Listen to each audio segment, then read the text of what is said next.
A maioria das pessoas busca respostas erradas quando tenta ouvir a voz de Deus. Elas esperam trovões, sinais visíveis ou um arrepio repentino. Mas e se eu te dissesse que muitas dessas manifestações podem vir da alma e não do espírito? Há uma linha invisível entre a emoção humana e a revelação divina, e cruzá-la sem discernimento pode nos levar ao engano. Você já se perguntou por que às vezes chora em uma oração, mas continua vazio depois? Ou por que sentiu algo num culto, mas na segunda-feira tudo desapareceu? Talvez seja porque você ainda não descobriu a diferença entre sentir a presença e ouvir a voz. Poucas pessoas conhecem essa verdade espiritual, mas hoje você vai compreender o que significa ouvir Deus com o espírito, não com os ouvidos, nem com a alma emocionada. E quando isso acontece, tudo muda. Suas orações ganham direção, sua fé amadurece, sua comunhão se aprofunda. Este não é um conteúdo para curiosos, é um chamado para os que estão cansados de viver uma fé rasa. Aqueles que, em silêncio, já disseram: Senhor, fala comigo, eu preciso ouvir tua voz. Às vezes, tudo que Deus precisa para falar é que o corpo se cale. E não se trata apenas de silêncio externo, mas daquele esvaziamento interno, onde até os pensamentos se ajoelham. É quando o corpo se recusa a correr, a competir, a distrair, e apenas se rende. Muitos oram esperando trovões, mas Deus escolhe sussurrar.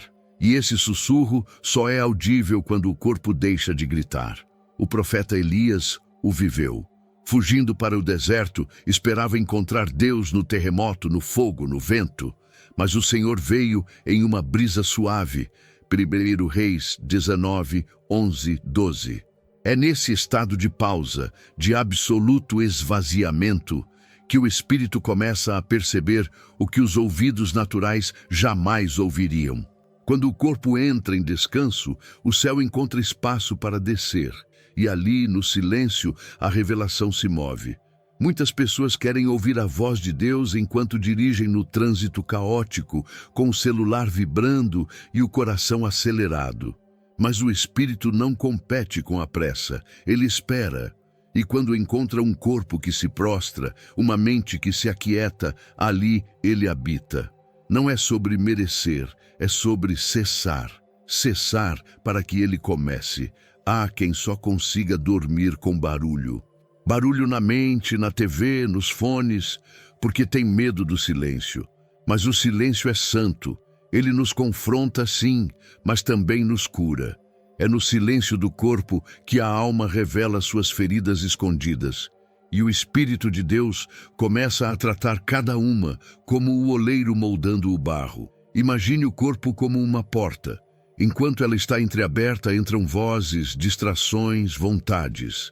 Mas quando você a fecha, com jejum, com oração silenciosa, com contemplação, então ela se transforma em um templo. E todo templo precisa de reverência, porque a presença divina não entra onde tudo está agitado, ela entra onde tudo se cala. Por isso a disciplina espiritual de silenciar o corpo é uma arma poderosa. Não é apenas descanso físico, é preparação para a guerra espiritual. Jesus mesmo, antes de tomar grandes decisões, se retirava sozinho, no monte, no jardim, em lugares desérticos. Porque até o Filho do Homem sabia. O Pai fala no silêncio.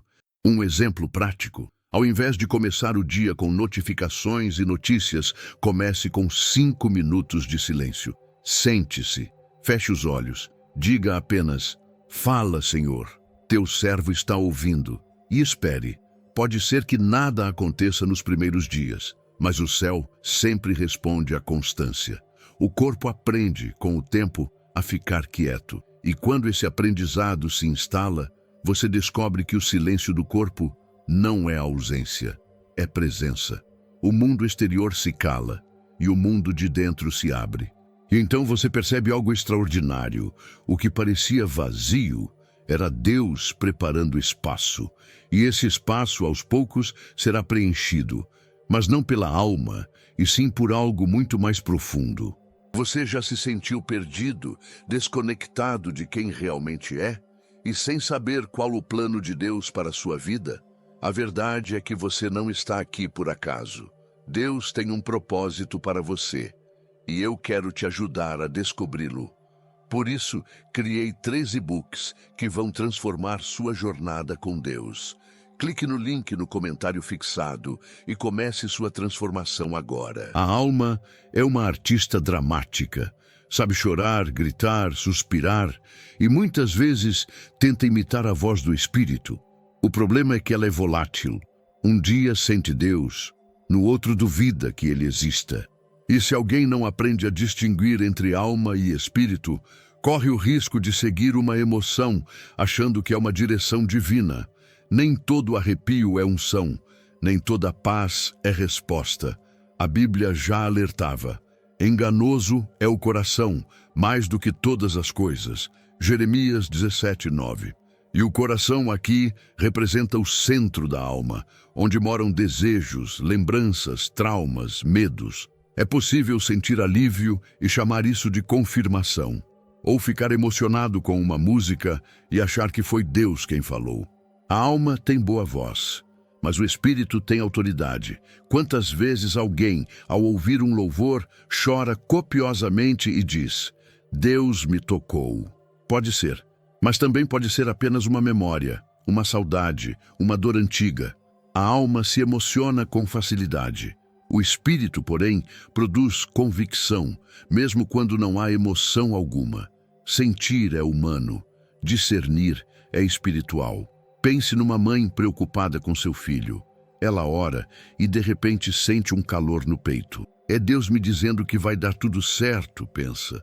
Talvez seja, mas talvez seja só a alma tentando se consolar. Deus pode usar as emoções, claro, mas não depende delas. A fé verdadeira não anda de mãos dadas com o que se sente, e sim com o que se crê. Por isso é perigoso viver apenas de experiências emocionais. Quem baseia sua fé em sentimentos naufraga nos dias em que não sente nada. E esses dias virão. Os desertos espirituais existem. A alma gritará: Deus me abandonou. E o espírito sussurrará: Ele está aqui, mesmo em silêncio. É aí que se revela a maturidade. Os salmos são repletos de conflitos da alma. Davi dizia: Por que estás abatida, ó minha alma? Espera em Deus. Salmo 42:5. Isso mostra que até um homem segundo o coração de Deus sabia que sua alma podia vacilar. Ele falava com ela, exortava-a, lembrava-lhe da fidelidade de Deus, porque a alma, por si só, é uma criança, precisa de orientação. E como se treina a alma? Com a palavra. A alma se impressiona com imagens. O espírito se alimenta de verdade. Quando lemos a Bíblia, oramos com sinceridade e silenciamos as emoções. Algo dentro de nós se alinha. O espírito começa a liderar e a alma aprende a seguir, não a comandar. Isso muda tudo, porque quando a alma se submete, o espírito floresce. E quando o espírito floresce, começamos a ouvir com clareza, mesmo sem sentir, mesmo sem ver. É quando o crente aprende a dizer: eu não senti nada hoje, mas sei que Deus está aqui. E essa certeza silenciosa é o portal que nos conduz a um lugar ainda mais profundo. Gostou do conteúdo e ele fez diferença para você? Clique no Valeu Demais e apoie nosso trabalho. O espírito humano é um lugar sagrado, não barulhento, não emotivo, mas firme, silencioso e profundo. É nele que Deus deposita suas verdades mais preciosas. É como um poço. Quanto mais você se cala, mais fundo ouve. Deus não grita. Ele revela. E o Espírito Santo não fala à mente ou à emoção. Ele fala ao Espírito. Romanos 8,16 diz: o Espírito testifica com o nosso espírito que somos filhos de Deus. É uma comunicação que não usa palavras, mas imprime certezas. Não vem com aplausos nem arrepios, mas com paz que não depende de circunstâncias. Quando Deus fala ao Espírito, ninguém precisa confirmar. Você sabe, simplesmente sabe. Imagine uma situação comum. Alguém recebe uma proposta tentadora, mas algo dentro diz não. Não é medo, não é dúvida, é convicção. É o Espírito discernindo algo que os olhos não veem. Quem aprendeu a escutar essa voz já evitou muitos laços. E não foi por lógica, mas por percepção espiritual. Isso é andar no Espírito. Mas por que tantas pessoas não conseguem ouvir Deus assim? Porque ainda vivem em função da carne ou da alma, buscam sinais externos, validam tudo por emoções. O Espírito, ao contrário, não precisa de palco. Ele precisa de quietude, obediência e comunhão contínua. Só ali, nessa atmosfera, a voz de Deus se torna clara. Um exemplo bíblico é o de Ana, mãe de Samuel. Ela orou, chorou, mas depois de derramar sua alma, ficou em silêncio. O sacerdote a chamou de bêbada, mas no espírito ela sabia que Deus tinha escutado. E voltou para casa com o semblante transformado, sem teste, sem resposta imediata, mas com convicção interior. Isso é ouvir com o espírito. Outro exemplo é o de José no Egito. Em meio a calúnias, rejeição e esquecimento, ele não ouviu Deus em sonhos ou palavras por anos, mas seu espírito estava firme. E quando a hora chegou, ele interpretou sonhos, governou nações e salvou seu povo. Porque seu ouvido espiritual nunca ficou surdo, mesmo quando tudo parecia mudo. Viver pelo Espírito é viver com discernimento. A diferença entre uma porta aberta por Deus e uma armadilha brilhante é percebida pelo Espírito, não pelos olhos. O Espírito não é ingênuo. Ele não se apaixona pelo palco, nem se ilude com promessas doces. Ele busca o que é eterno. Por isso, é ali que o céu fala. E quando essa voz ecoa, ela não precisa repetir. Não há debate nem confusão. Apenas obediência. E é justamente essa obediência silenciosa que nos conduz ao nível mais alto da comunhão, onde não apenas ouvimos Deus, mas começamos a viver com Ele. E nesse lugar, o que antes era voz, agora se torna presença. Há momentos em que o céu parece calado. Nenhuma visão, nenhuma voz, nenhum sinal. E mesmo assim, há algo no ar, algo que pesa com leveza. Algo que silencia a alma e sustenta o espírito. Isso é a presença. Ela não vem para informar, vem para habitar. E quando Deus decide habitar, o silêncio vira santuário. Levítico 26:12 diz: E andarei entre vós, e serei o vosso Deus, e vós sereis o meu povo. Essa promessa não fala de uma visita, mas de uma coabitação. Deus não apenas se manifesta, Ele se instala. Não há urgência. Não há pressa. Há permanência. É quando o crente percebe que não está sozinho, mesmo que o céu pareça quieto. A presença é sutil. Ela não se anuncia com trovões, mas se revela quando o coração se aquieta.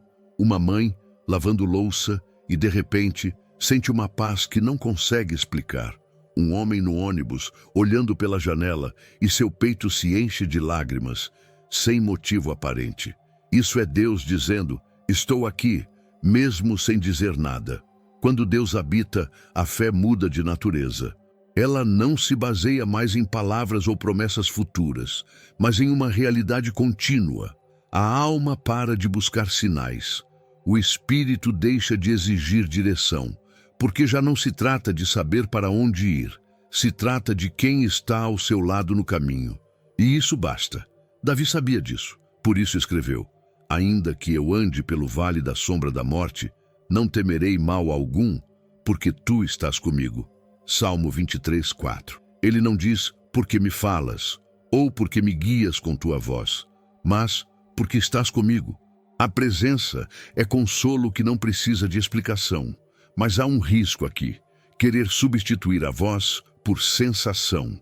A presença verdadeira não depende de ambiente, de música, nem de clima emocional. Ela se revela mesmo no hospital, no quarto escuro, na rua vazia.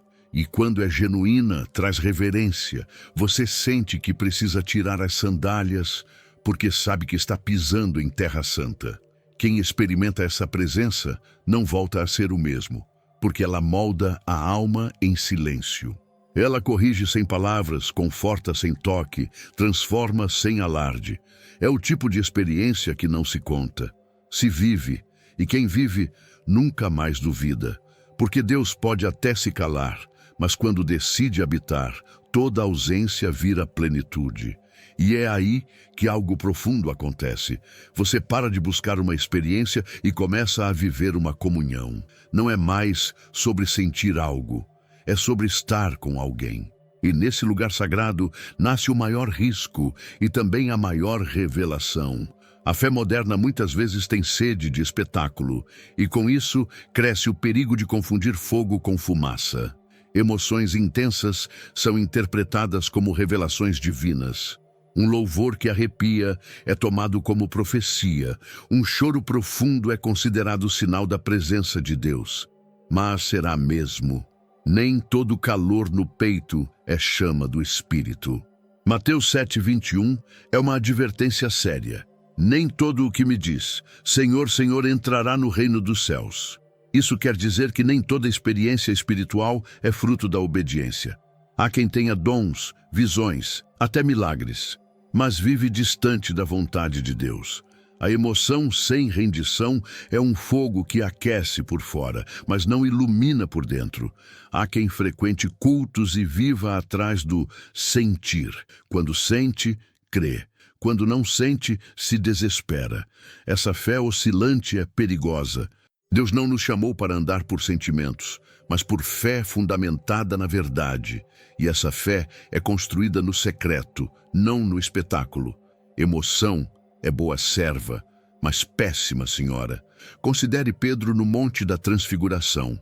Ele viu Moisés, Elias e Jesus glorificado e quis construir tendas para manter aquela experiência. Mas o céu interrompeu dizendo: "Este é o meu filho amado, a ele ouvi." Mateus 17:5. A lição é clara. Não se constrói fé com base em emoções. Se constrói ouvindo e obedecendo à voz de Deus. A emoção pode acompanhar a presença de Deus, mas não é prova dela. É possível chorar e continuar em pecado. É possível sentir algo e ainda assim estar fora da vontade divina. Como diz 1 João 4:1, não creiais a todo espírito, mas provai se os espíritos são de Deus. Nem tudo que arrepia vem do céu. Imagine alguém que busca respostas e num momento de desespero sente paz ao tomar uma decisão, mas depois tudo desmorona. Aquela paz era da alma, não do espírito. O discernimento não vem da emoção, vem da palavra, da oração constante, do conselho dos sábios. Sentir Deus é maravilhoso, mas obedecê-lo é essencial. É por isso que tantos vivem frustrados. Correm de evento em evento, buscando aquele sentimento, mas não crescem, porque emoção sem obediência é como pão sem substância. Alimenta no momento, mas não sustenta na jornada. Deus quer formar caráter, não apenas provocar lágrimas. E aqui nasce uma verdade profunda. O verdadeiro ouvir e o verdadeiro sentir nunca se separam. Quando o Espírito fala, a alma se move, mas não como espetáculo, e sim como rendição. E nesse ponto, quando a alma se submete à voz do céu, acontece uma fusão divina. Quando corpo, alma e espírito finalmente se alinham, algo sobrenatural acontece. Já não há separação entre sentir e ouvir. O crente não vive mais esperando sinais ou buscando sensações. Ele vive dentro de uma comunhão. E nessa comunhão, até o silêncio carrega uma voz, até a ausência carrega uma presença. Tudo é sagrado. João 10:27 diz: "As minhas ovelhas ouvem a minha voz, e eu as conheço, e elas me seguem." Note, não diz que elas sentem, mas que ouvem e seguem. Ouvir aqui não é com os ouvidos, é com o coração entregue, com a vida inclinada. E quando há entrega total, a obediência deixa de ser obrigação, vira resposta de amor. Imagine um casal que está junto há décadas. Já não precisam dizer tudo em palavras. Um olhar basta, um gesto comunica. Assim é com Deus. Quem anda com ele há tempo suficiente começa a perceber que até os silêncios dele falam, que até o não sentir é muitas vezes um convite a confiar. Essa união transforma a fé, porque ela deixa de ser uma busca por direção e se torna uma caminhada de adoração. Não se ora mais apenas por resposta, mas por comunhão. Não se jejua só por resposta, mas por intimidade. Porque o amor espiritual não depende de recompensa, ele se alimenta da própria presença. Essa maturidade espiritual é rara e preciosa. É o estado onde os sentidos naturais se tornam servos do espírito. O corpo não distrai mais, a alma não comanda mais. Tudo em nós se curva ao Espírito Santo. E nesse estado, até as tarefas mais simples se tornam atos de adoração, porque tudo é feito com Ele e para Ele. O apóstolo Paulo vivia assim, mesmo preso, sentia alegria, mesmo perseguido, sentia paz. Porque ele ouvia a Deus até na dor, sentia sua presença até nas perdas. Era uma comunhão tão profunda que nenhuma cadeia podia romper. Isso é viver com o espírito desperto e a alma rendida. Mas atenção, essa união não se alcança por esforço próprio. Ela nasce da entrega diária, de decisões silenciosas, de orações sem plateia, de fidelidade quando ninguém vê. E é nesse esconderijo que a fusão entre voz e presença acontece, onde tudo se torna sagrado, até o respirar. E quando isso acontece, o crente não anda mais por mapas, anda por direção, não vive mais de experiências, vive de relacionamento. É o estado do filho maduro, da ovelha que já reconhece o tom do pastor, da alma que encontrou repouso. E é aqui, exatamente aqui, que a verdadeira vida espiritual começa. Ouvir a Deus e sentir sua presença não são dons para poucos, são respostas para quem decide se esvaziar de si mesmo. Agora que você conhece essa diferença sagrada, o que vai fazer com isso? Você continuará buscando emoções passageiras ou escolherá o caminho da rendição profunda, onde o Espírito fala mesmo no silêncio? A decisão está diante de você. Não é fácil, mas é eterna. Porque quem aprende a ouvir, aprende a viver. E quem vive no Espírito já não teme o futuro. Hoje é o dia de voltar ao lugar secreto, de silenciar o corpo, disciplinar a alma e despertar o Espírito. Deus está pronto para habitar, mas Ele espera que você abra espaço. Se isso tocou você, se algo dentro de você foi ativado, então não fique apenas com essa revelação. Inscreva-se no canal, ative as notificações e continue recebendo palavras que não vêm apenas de homens, mas do alto.